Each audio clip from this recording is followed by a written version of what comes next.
Kentucky was the first state in the country to adopt Common Core standards for English and math back in 2010. But you have said it would lead to chaos. You said you would get rid of it all tomorrow. Department of Education ought to be done at the state and local level, and you would get rid of it. Explain your solution. Well, you know, I grew up in a Republican Party that said that education was a state and a local issue. In fact, when Ronald Reagan ran in 1980, he said he wanted to get rid of the Department of Education. That was part of the Republican platform from 1980 to 2000. But then when we got sort of more Bush type of Republicans, they actually doubled the size of the Department of Education. We're in favor of things like Common Core. And I think this is a mistake because I don't want a national curriculum. I think that there's a danger that bias will enter into it. Often a liberal bias could enter into the curriculum. And so I think it ought to be done more locally. So I'd get rid of the Department of Education. I wouldn't have national testing standards. I wouldn't have Common Core.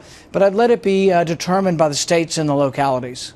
Has it not worked, in your opinion, in terms of the testings and the impact on actual students' performance? I think when you look and compare us internationally, we're not doing any better than we were. And in fact, in some cases, people think we're doing actually worse than we were doing many years ago. I'm not against testing per se.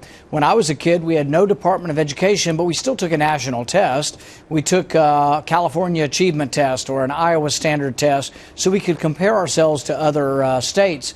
But no, what happens now is every state has a test. The federal government requires a test. And before you know it, the kids are taking 10 or 12 tests a year sometimes. The teachers feel that they're bound to teach to the test and they can't do the curriculum and teach it the way they would like to. So I would like to empower teachers, local principals, local school boards, and parents to be involved in education, but I don't think it should be a distant bureaucrat in Washington. Republicans like myself are open and excited about education reform, about school choice, about fixing what has become horribly broken. But the Democrats, by and large, resist any change. They're so beholden to that educational establishment that they don't want anything to change. They resist charter schools. They resist school choice.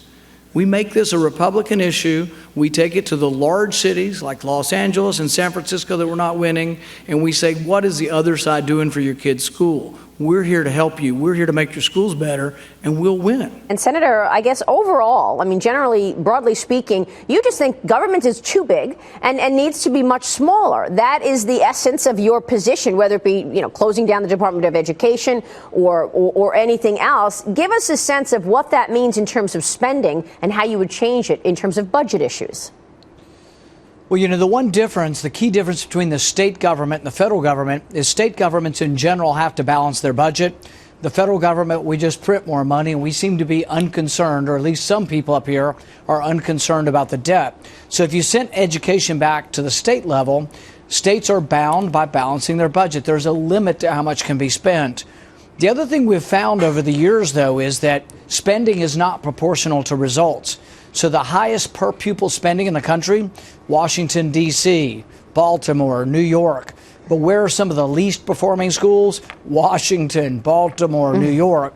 So what we have to figure out is another way to teach. And also we have to understand that often we blame teachers and schools, but I tell people they need to get a mirror and look in the mirror because it's parents that are a big part of this, or the absence of parenting, which is a big part of the problem we have in this country. But if we're going to compete in this next century, we're going to have to do a better job because the rest of the world is hungry. They're competing, they're studying hard, they're working harder than we are. And so our kids and our parents are going to have to realize it's a world economy now. And if you want to compete and you want to make money and you want to succeed, we're going to have to do better in school.